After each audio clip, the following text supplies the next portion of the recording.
We just got some very exciting news for XRP, and I honestly have reason to believe that the bottom is in right now for XRP, and let me show you guys why. But first, make sure you press that like button. I'm recording this from a beautiful penthouse over in Rome, and I honestly just feel that the vibes are perfect, especially with this news. You guys might not be able to perfectly see it in frame, and that's because I don't have a second monitor right now, but let me tell you guys that things are very freaking exciting, mostly because of this article right here. And it reads, Jim Cramer says Cardano, XRP, and Dogecoin will crash to zero. As you guys might or might not know, there are entire pages and actually now ETFs dedicated to the inverse Cramer, which is because every single time that he says something, well, there's a very high chance it's exactly the opposite. So right now, he's basically said two things. He urges investors to exit crypto, saying it's never too late to sell.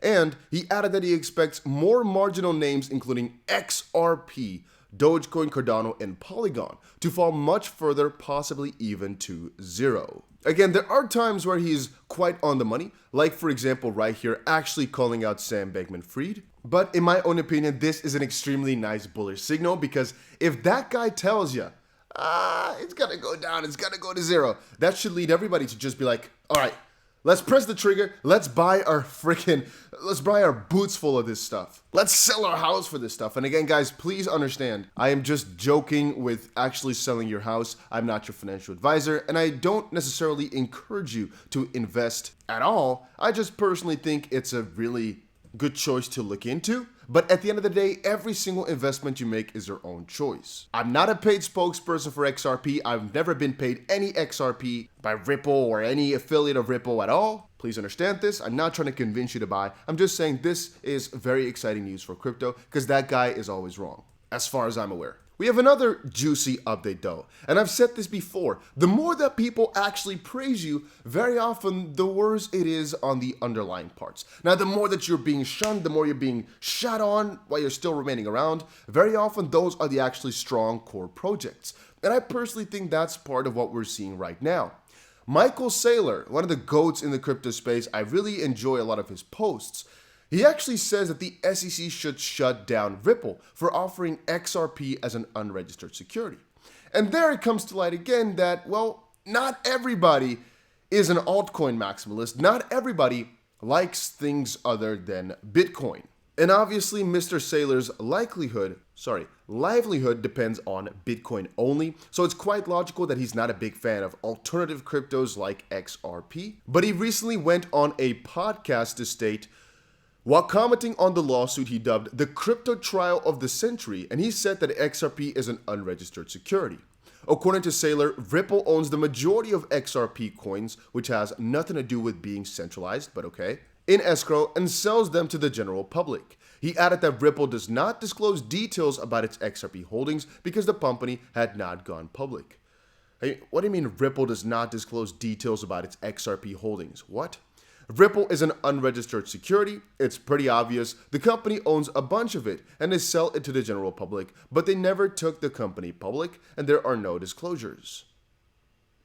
Now, we should take a step back to state that this guy does not necessarily discriminate, because if you take a look at what he's writing, he says, I'm not a Ripple guy, but if both of them are unregistered, why target Ripple and not target Ethereum? Again, take a look back. For Saylor, XRP is an unregistered security like Ethereum native currency Ether, as a few people control both digital assets. Regarding Saylor's claim that both ETH and XRP are securities, PBD host Patrick Bet-David asked him to comment on why the SEC chose to target Ripple and not Ethereum. Saylor responded to, again, the this host. Saylor said the most suitable approach the SEC should take is to shut down both Ripple and Ethereum, adding that they are very unethical.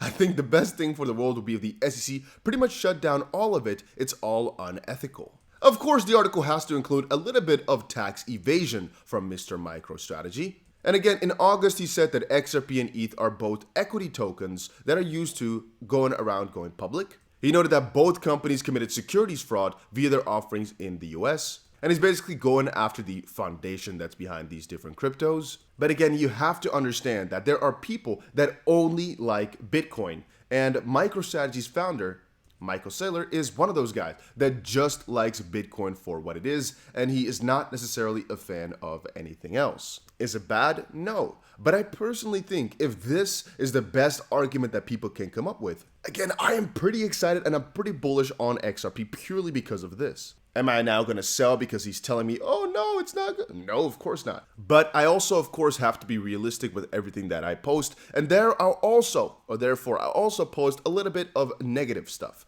Again, we've had the Jim Cramer part, which was very bullish because he is almost always wrong. We've had another bullish sign. If Michael Saylor goes to hate on your project, well, that means absolutely nothing, and it just showcases the more Ripple is being shunned for all these minor points, which I honestly think I very much disagree with, and I think, well, the courts will disagree with as well. It just showcases how strong the fundamentals are, that it can still stay around even though all these accusations are here. And it showcases a lot of people just never want to take the time to look into these different cryptos, but again, that is just my opinion. Now, having said that, again, right now is a time of a lot of activity. There's a lot of crazy investments going on from the big players though, regardless of FTX, regardless of whatever, the crypto space is ever growing, and they'll be placing more and more capital inside of it. As I just quickly wanted to put that clear here, they are putting tons of money into this space right now, and especially because the FTX collapse happened, that means there's just more money that needs to flow into crypto now because, well, a lot of it was taken out, a lot of fear was there, but things have gotten a lot cheaper.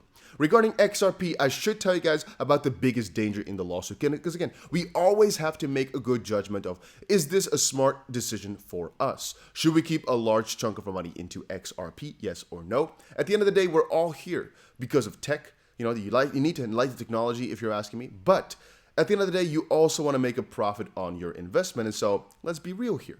Now, John Deaton, a very well-known lawyer in the community, has stated that there is one potential risk within this lawsuit because at the end of the day, he's extremely excited that Ripple will win.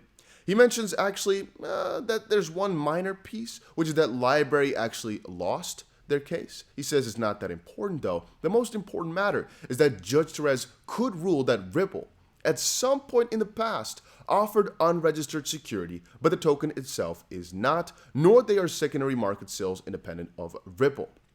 And what this basically refers to is termed this ruling as the biggest danger to Ripple, as an application of law doesn't focus only on sales.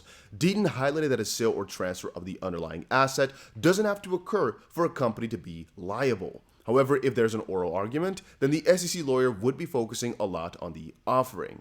Again, guys, if Ripple wins here, the SEC's crazy push, you can see it's very freaking hot. I'm sweating like a pig because it's like, I digress. If Ripple wins here, it's going to be extremely good for every other crypto in existence because the SEC will almost have no case again going forward. But if Ripple loses, it depends on what grounds they lose, because there's actually a lot of different judgments that can be made, most of which have a positive outcome. And again, the basically worst case that we do have is if Ripple actually loses. In my opinion, this is the worst case, right? It can of course get even worse, but in my opinion, this is like the worst thing that could happen, is that Ripple loses on the fact that at some point in the past, there was some transfer of securities. There was a sale of securities, because you have to understand, the project at the start, at the inception, is not that decentralized. The same thing goes for Ethereum. Ethereum, which had literal offers, literal sales, was a security in the past, is just about getting over that stage. And John Deaton also points that out. The judge could make some sort of ruling in that direction, which the SEC could then spin into a major victory. But at the end of the day, it's all for us about what the status of XRP is going to be in the future. And I personally just keep telling you guys, I think it just looks too logical for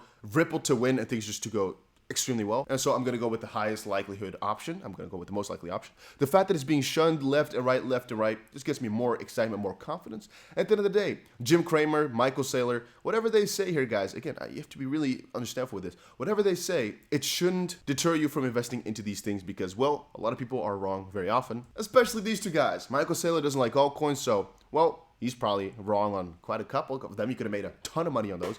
And Jim Cramer, well, he's often wrong with his calls. If you're backing the thing that everybody hates right now, you have a very high likelihood of getting a crazy multiplier. You guys need to understand this. But whatever, guys, that was it for today's video. Hopefully you guys enjoyed it, and I'll see you again in another crypto video soon. Make sure you press that like button, guys, and I'll see you guys again in another one.